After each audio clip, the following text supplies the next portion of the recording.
గురుభ్యో నమః. వందే శంభూ ఉమాపతిం సురగురుం వందే జగత్కారణం వందే పన్నగభూషణం మృగధరం వందే పశూనాం పతిం వందే సూర్యశశాంకవహ్నినయనం వందే ముకుందప్రియం వందే భక్తజనాశ్రయం చ వరదం వందే శివం శంకరం. ప్రియమైన శ్రోతలారా,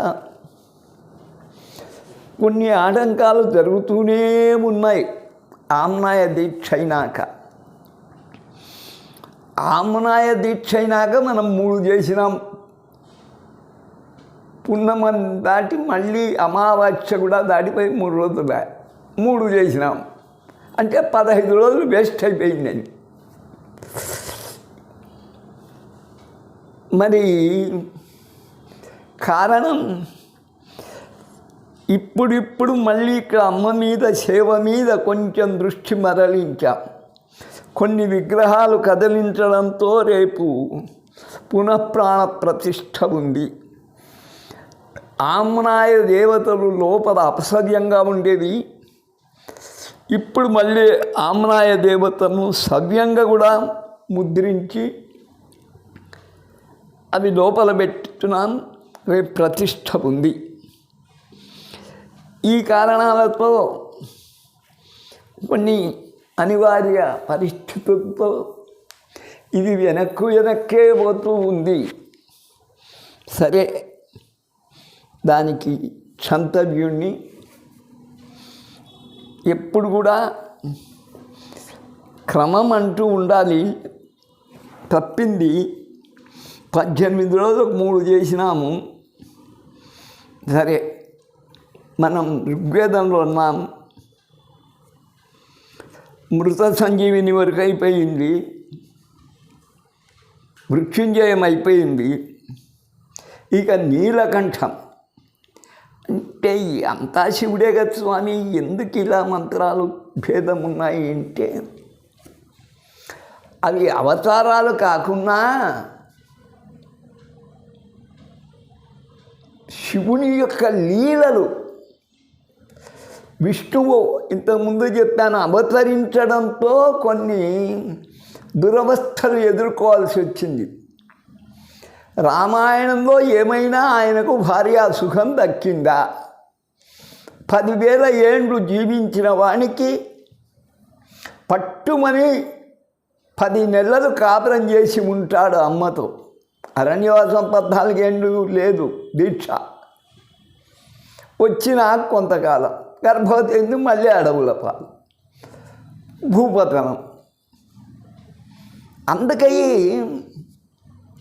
దాన్ని ఇంగ్లీషులో డౌన్ఫాల్ అన్నాను. ఉత్కృష్టమైన శ్రీమన్నారాయణుడు ఏమిటి, మానవావతారంలో భార్యను పోగొట్టుకొని విలపించడం ఏమిటి? కానీ శివునికి అలా దుర్గతి లేదు. ఒక్క అవతారము ఆయన ఎత్తలే. అయోనిజుడు యోని యందు పుట్టడు. భావేన ఆయనకెక్కువ బర్బర, కిరాతక, ఎరకలవాణిగా అలా ఆటవికునిగా ఆయన వేషం ధరించడం ఆయనకు వినోదం. వృద్ధరూపం మరీ వినోదం. నీలకంఠుడు అంటూనే జగత్ కళ్యాణం కొరకు విషము మింగడం అమ్మ చెప్తూనే ఆలోచించకుండా అందరూ పారిపోయినారు. బ్రహ్మ, విష్ణు, దేవేంద్రాది దేవతలు ఒక్కరు లేరు. జగత్ కళ్యాణం కథ దేవునికి కనుక ప్రాణం నిలుస్తే చాలు, కాలం కూడా విషానికి అనుకో. కానీ దాన్ని నేరేడు పండుగ చేసి భుజించడం. మళ్ళీ ఆలోచించాడు, లోపల లోకాలు మసైపోతాయని. పాపం కక్కక మింగక గొంతులోనే దాన్ని అదిమి పట్టాడు. ఆ శాఖకు మూర్ఛ కూడా పోయినాడు. తెల్లటి ఆయన కంఠం మొత్తం నలుపయింది. ఆయనకు అందుకయ్యే శ్రీకంఠుడు నీలకంఠుడు నీ పేరు. అది జగత్ కళ్యాణార్థం ఒక లీల అంతే. నీలకంఠుడు ప్రత్యేకంగా అంటే దానిలో ఉన్న గొప్పతనం ఆ లీల ప్రదర్శించడంలో. అందుకని శివుని ఎప్పుడు అవతారాలు కాబోవు. విష్ణువు దశావతారాలు కాదు కదా, ఏకాదశి అవతారాలు, ఏకవింశతి అవతారాలు, 21 అవతారాలు ఎత్తినట్టు భాగవతం చెప్తూ ఉంది. ప్రసిద్ధం 10 అవతారాలు. నీలకంఠుడు చూడండి. అస్య శ్రీ నీలకంఠ మహామంత్రస్య అరుణ ఋషి త్రిష్ఠుప్యంత శ్రీ నీలకంఠో దేవత. ప్రోం బీజం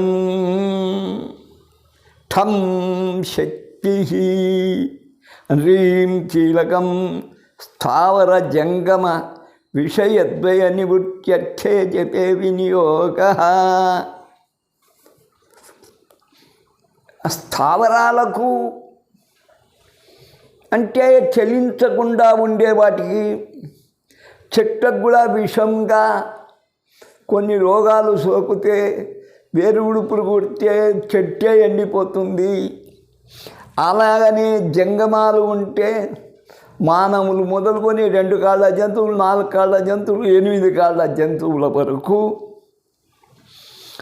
స్థావర జంగమ విషద్వయ నివృత్త్యర్థే, విషమును పోగొట్టేదానికి ఈ మంత్రం ఉపయోగపడుతుంది. జపే వినియోగ. హరాయ కపర్దినే నీలకంఠాయ కాలకూషా విషభక్షణాయ శ్రీకంఠాయ స్థితికంఠాయ ఇది కర హృదయాది న్యాస. ఇక్కడ 6 శబ్దాలు ఉన్నాయి. ఈ 6 శబ్దాలతోనే అంగన్యాసకర న్యాసాలు చేయండి. ఇకపోతే ధ్యాన శ్లోకం చూడండి. అయ్యవారిది ఎంత బాగుందో. బాలర్కాయుత తేజ సంధృత జటాజూటేంద్రు ఖండోజ్వలం నాగేంద్రైఃకృతభూషణం జపవటీ శూలం ఖభాలంకరైః ఖట్వాంగం దధతిం త్రినేత్రవిలసత్పంచాననం సుందరం వ్యాఘ్రత్ పరిధానం అబ్జనిలయం శ్రీనీలకంఠం భజే. ఓం ప్రోం హ్రీం తః మంత్రం. మరి దీనికి అర్థం ఋగ్వేదం అన్నిటికీ అర్థం చెప్పదలిచినాను కనుక, బాలసూర్యుని వంటి ఎర్రని జటాజూటములతో విలసిల్లేవాడు, అందు తెల్లగా నున్నట్టి చంద్రుడు, అతని కిరణాలు ఎర్రటి జటాజూటములపై ప్రసరిస్తూ ఉంటే అది ఒక అందం. నాగాలు భూషణాలు, నాగభూషణుడు,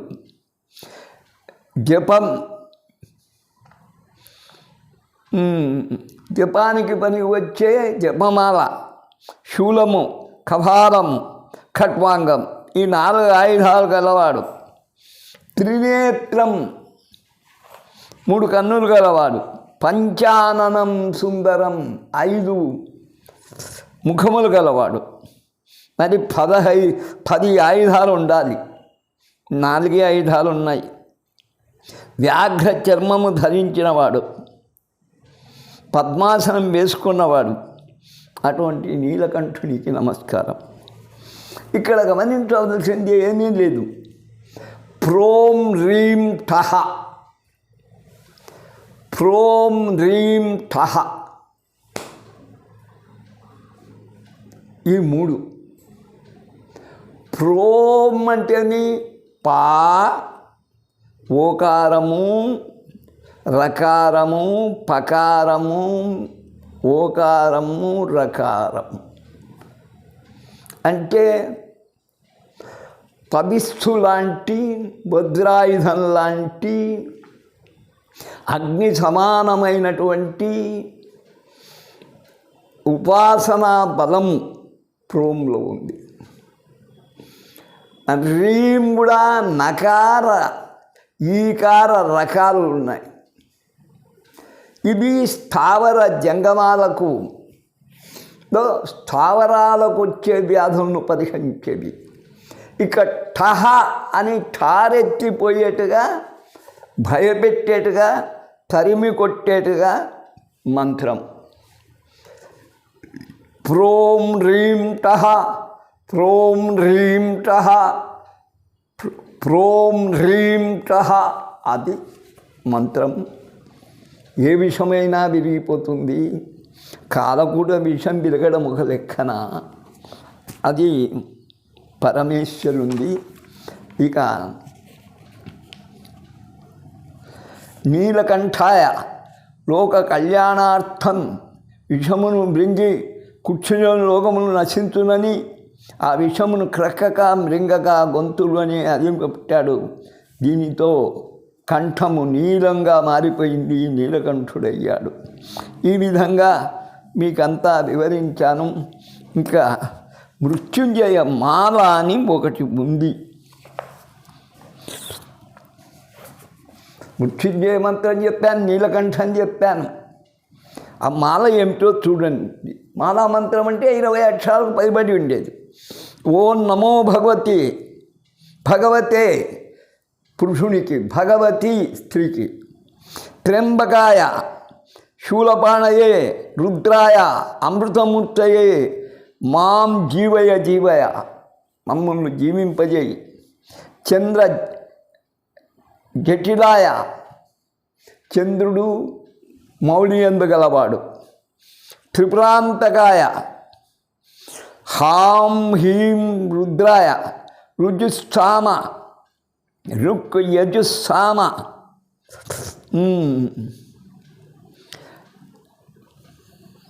లోపాయ అగ్నిత్రితయాయ జ్వల ప్రజ్వల ప్రజ్వల ప్రజ్వల మాం రక్ష మాం రక్ష. అఘోరాష్ట్రాయ హుంఫట్ స్వహ. మరి అఘోర అస్త్రం శివునికి అఘోరేభ్యో దఘోరేభ్యో ఘోర ఘోరతరేభ్య. మరి ఆ అఘోరుని యొక్క అస్త్రం ఇది, హుంఫట్ స్వాహ. ఈ మాలామంత్రమును అపమృత్యువు నుండి కాపాడి మాం జీవయ అంటున్నాడు.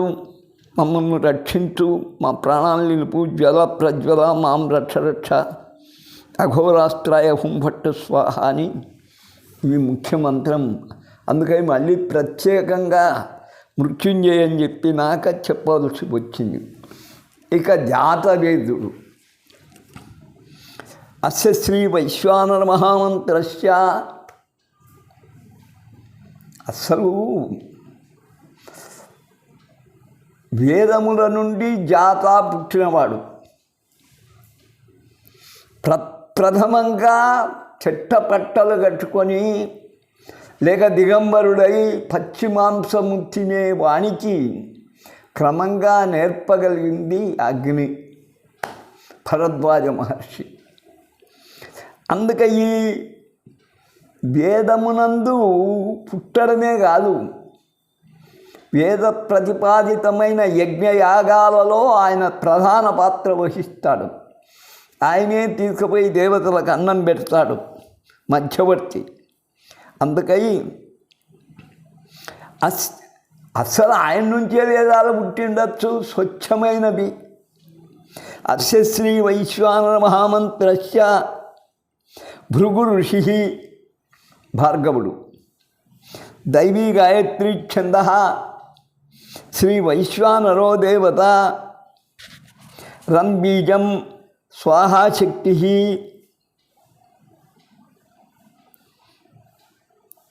జాతవేద ఇతి కీలకం జపే వినియోగ రామ్ ఇత్యాది కరహృదయాదిన్యాస రం రం రం రం రామ్ రీం రూం రైం రవం రహ.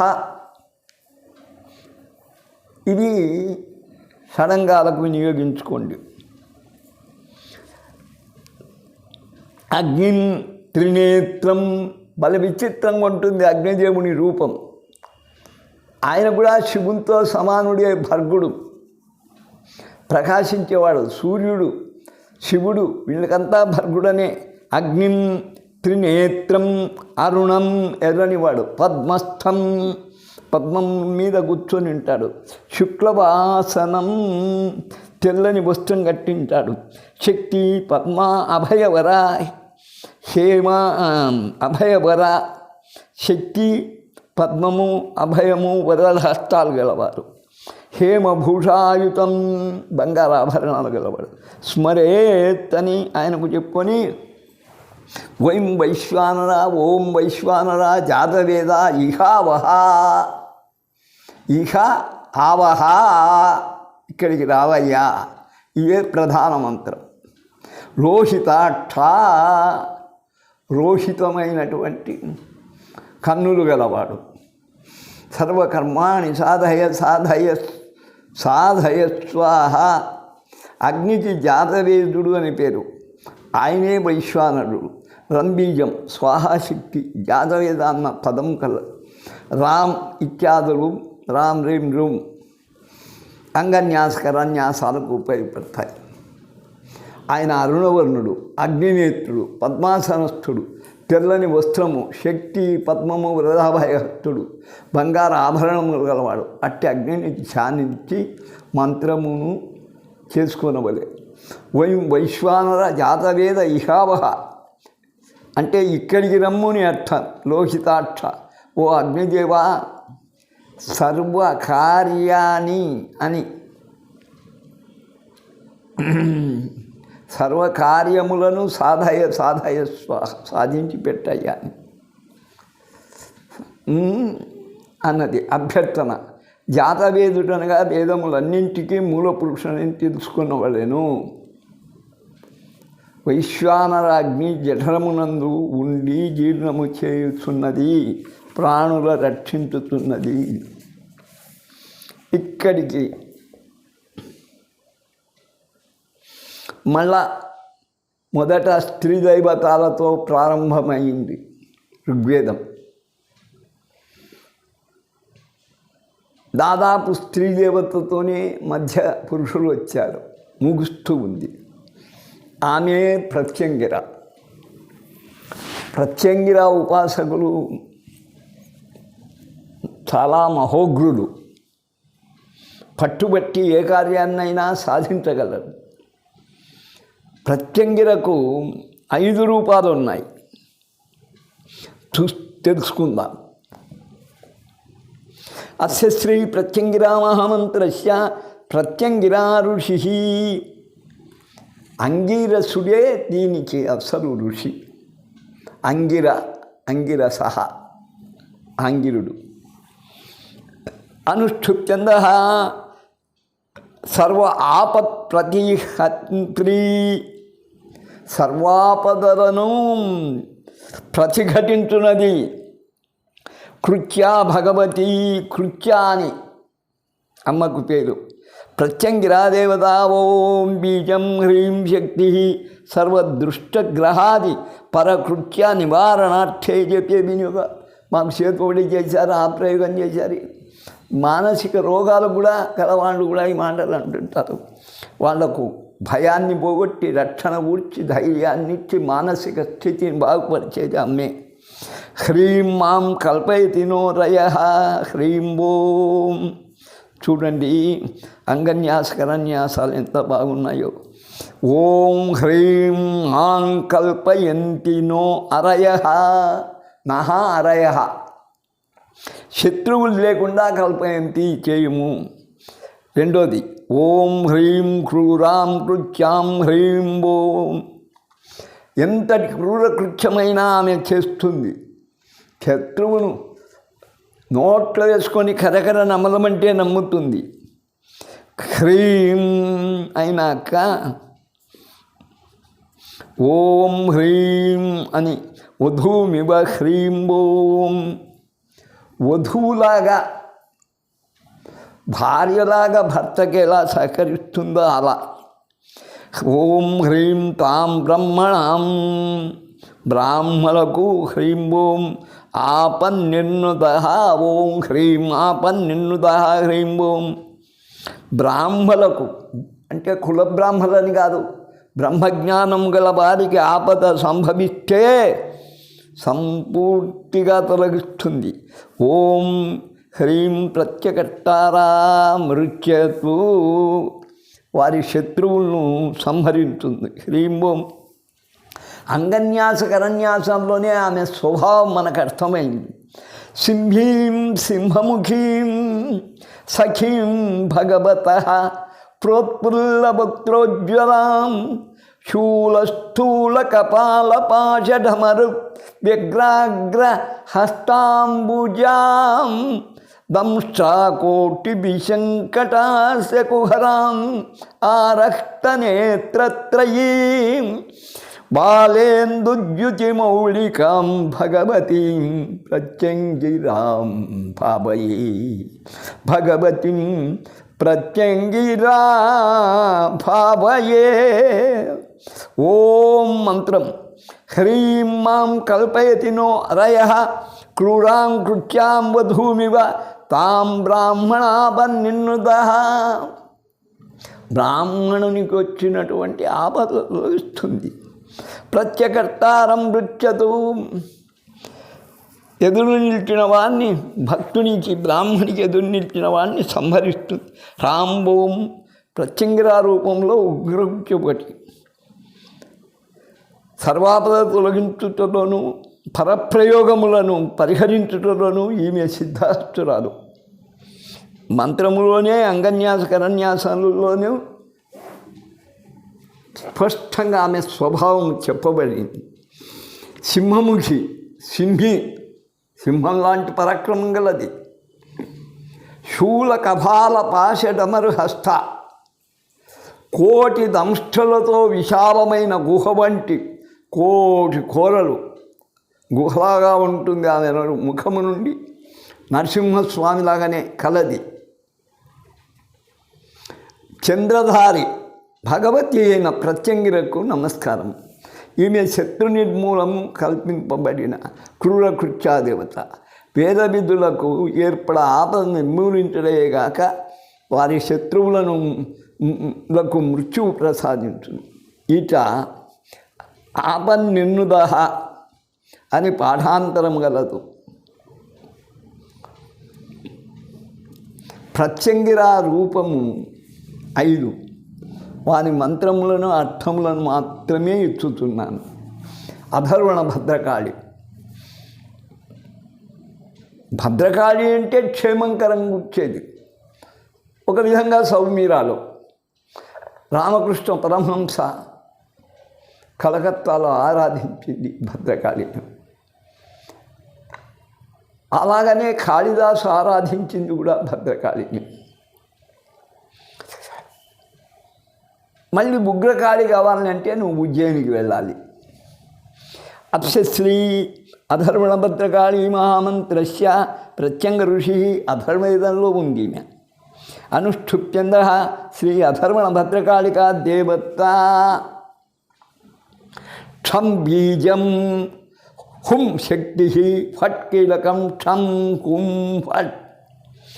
క్షామిత్య అంగన్యాసగా క్షాం క్షీం క్షూం క్షైం క్షౌం క్షః అంగన్యాసకర. ఈమెను అధర్వణ భద్రకాళి గురించి ఒక్కసారి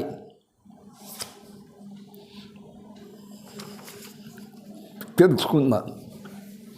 అవ్యాత్ పంచముఖీ చ సింహవదనా దంష్ట్రీం విహంతిం జిహ్వాగ్రేణ దివ్యాకరేందు తభక్.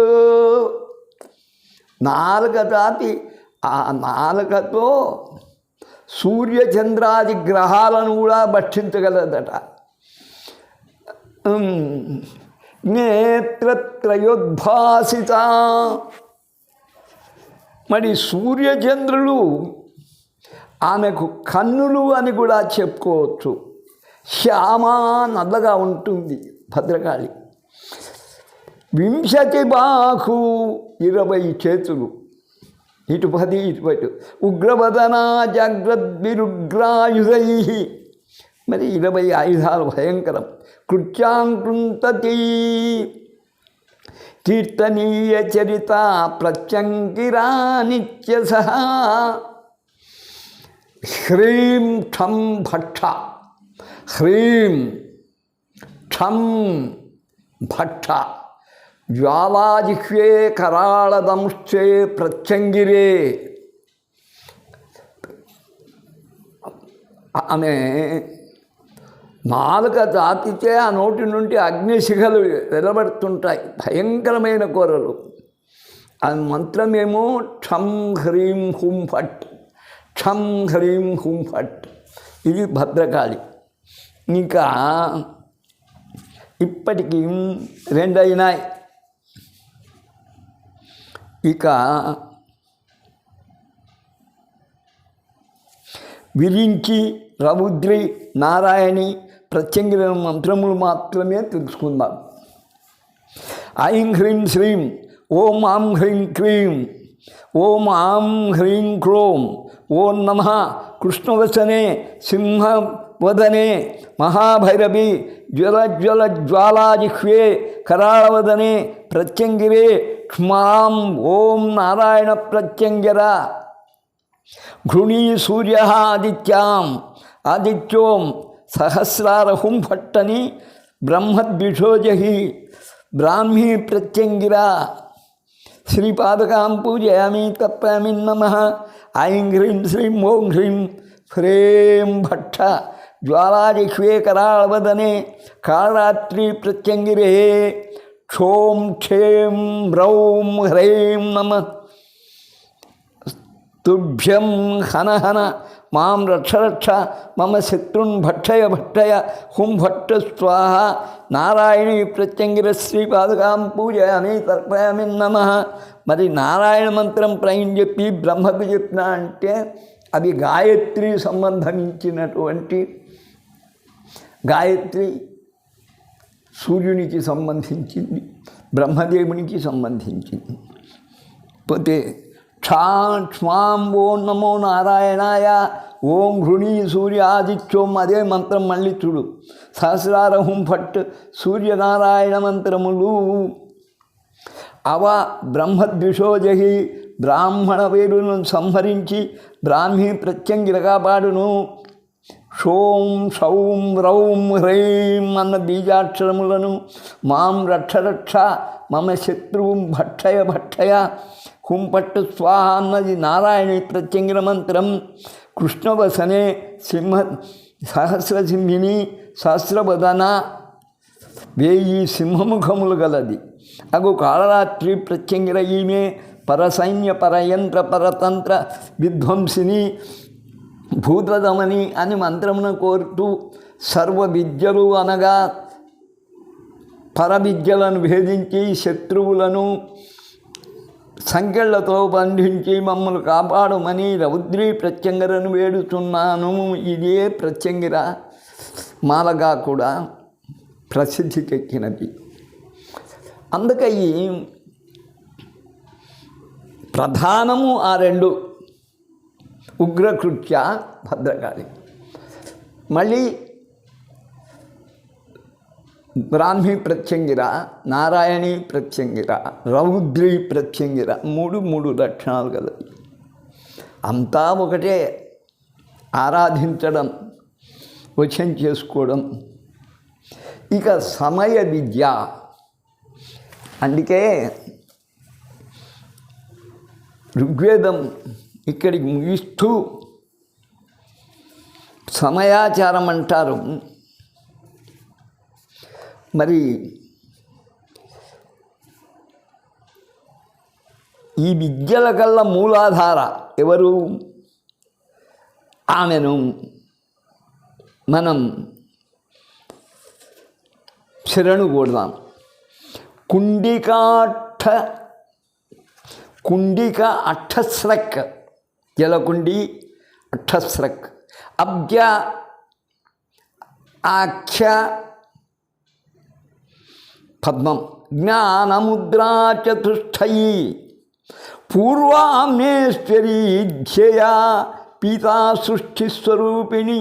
పూర్వామ్నాయ దేవత అధికారిణి, పచ్చని వస్త్రం ధరించి కుండిక, అక్షమాల, జ్ఞానముద్ర, పద్మం 4 చేతుల్లో ధరించి ఉంటుంది.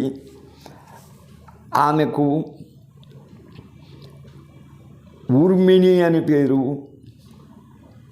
ఊర్మిళ అని పేరు. 2 పేర్లలో ఉన్నాయి. ఐం హ్రీం శ్రీం క్లీం సౌహ్రం శ్రైం. శ్రైం కష్టపడండి. క్లీం సౌహు పూర్వామ్నాయ సమయ విద్యేశ్వరీ. ఊర్మిణ్యంబా శ్రీపాదకాం పూజయామి తర్పయామి నమః.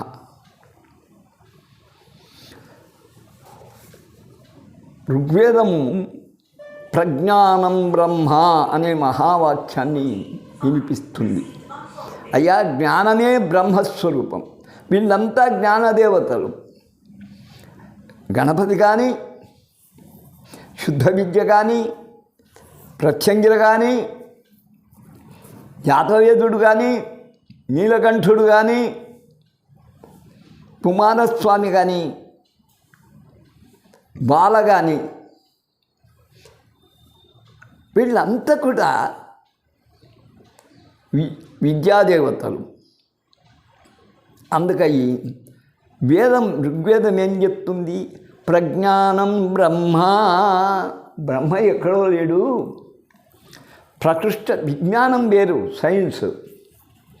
సుజ్ఞానం వేరు, మంచి జ్ఞానం, మంచి బుద్ధి. ప్రజ్ఞానం, ప్రకృష్టమైనటువంటి జ్ఞానం ఎవరికి ఉంటుందో దానికి తిరుగులేదు, ప్రతి లేదు. అటువంటి జ్ఞానం ఎవరికి ఉంటుందో అప్రచేతమైన జ్ఞానం, అతడే పరబ్రహ్మస్వరూపుడు.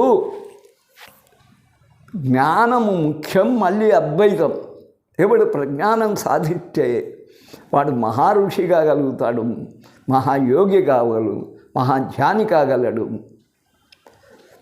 ముక్తి తాను పొందుతూ ఇతరులు ప్రసాదించగలడు. ఆమ్నాయ మయో హ్యత్ర, ఆమ్నాయమయో హ్యత్ర పూర్వామ్నాయ ప్రకీర్తితం. ఆమ్నాయం ఏది ఉందో అది పూర్వామ్నాయంగా చెప్పబడుతుంది. ఋగ్వేదానికి పూర్వానాదానికి భేదం లేదు. ఋగ్వేదీయం మహావాక్యం పూర్వామ్నాయే సమీలితం. ఋగ్వేదంలోని మహావాక్యం ప్రజ్ఞానం బ్రహ్మ అనేది ఏదిందో అది పూర్వామ్నాయంలో చెప్పబడింది. మళ్ళీ ఒక్కసారి శుద్ధ విద్యేతి బాలేతి ద్వాదశార్థ మతంగిని ఊర్మిణీ నామ విఖ్యాత పూర్వామ్నాయ అధిదేవత. ప్రధాన శక్తయ శ్వేత పూర్వామ్నాయ దేవత. ఇది సద్యముఖోద్భూతం పూర్వామ్నాయం భజామ్యహం. ఇది సద్యోముఖం నుంచి వెలువడింది. ఇది మనం సద్యోజాతుని గురించి చెప్దాం. అలాగనే ఊర్మిణి, ఉన్మోదిని అని కూడా పిలుస్తారు మనం. ఇక ఇక్కడ పీఠత్రయం కూడా కొంత అనుకోవాలి. కామగిరి పీఠం బ్రహ్మాత్మశక్తి, అది శృంగేరి పీఠంగా భావించుతుంది. అందు దేవత శారదాంబ. పూర్ణగిరి పీఠం విష్ణువు ఆత్మశక్తి గలది. దీనినే పూరి అంటారు. ఇందు బలరామకృష్ణ సహిత సుభద్రమ్మ ఉంది, అక్కడ ప్రధాన దేవత. ఇక జాలంధర పీఠం, అదే ద్వారక, రుద్రాత్మక శక్తి పీఠం, ఇదే ద్వారక. ఇందు గౌరీ ప్రధాన దేవత, అక్కడనే రుక్మిణిని చేపట్టింది కృష్ణుడు. ఇప్పుడు చెప్పిన పూర్వామ్నాయంలో కామగిరి పీఠం, ఈ 3 పీఠాలు ఉంటా పూర్వామ్నాయం కామగిరి పీఠం అంటే శృంగేరి పీఠం పూర్వామ్నాయం. ఋగ్వేదం. మరి సద్యోజాత ముఖం నుంచి పుట్టింది అంటే ఆయన 2 వాక్యాలు తెలుసుకుందాం. ఈ పంచముఖుడైన పరమేశ్వరుని ముఖం 5 ముఖాలలో ప్రధాన ముఖం. ఇందుండియే ఋగ్వేదం పుట్టింది. ఐం హ్రీం శ్రీం ఓం లం అంటే సద్యోజాతం ప్రపద్యామి సద్యోజాతాయ వై నమో నమః. భవే భవేనాతి భవే భవస్వమాం భవస్వమాం భవాయ నమః. అకార రూపాయ సృష్టికర్తే బ్రహ్మణే నమః. అకారాది స్వరదేవతలే ఋగ్వేదం. అకార రూపాయ సృష్టికర్తే వాణి హిరణ్యగర్భుద్విధి. బ్రహ్మణే నమః. సద్యోజాత శ్రీపాదకాం పూజయామి తర్పయామి నమః. ఓం తత్సత్. ఇక్కడికి మనం ఋగ్వేదాన్ని ముగించాం. ఇంకా యజుర్వేదంలో కాలు మోపుతూ ఉన్నాం. ఓం తత్సత్.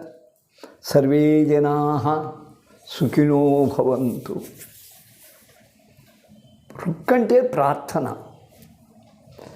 మీకు ఇంతకన్నా వివరించడానికి నాపై విస్తృతమైన బాణాలు సంధించేవాళ్ళు కూడా లేకపోలేదు. ఇక్కడికే ఒక్కడి గమనించండి. ఆ ఒక్కదాని మీదే డిపెండ్ అయ్యింది. అంతకు మించి ముందుకు రాని ఉపాసకులు ఎందరో ఉన్నారు.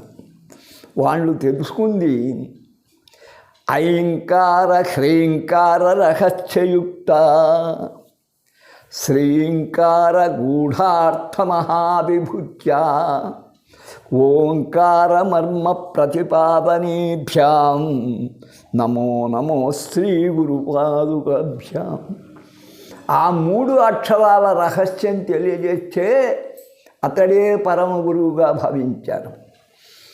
ఐం హ్రీం శ్రీం. ఐం సుగురు అనుకోండి,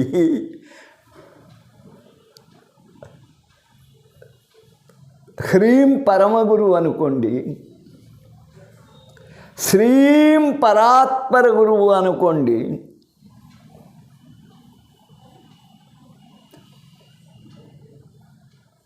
స్వగురు, పరగురు, పరాత్పర గురు.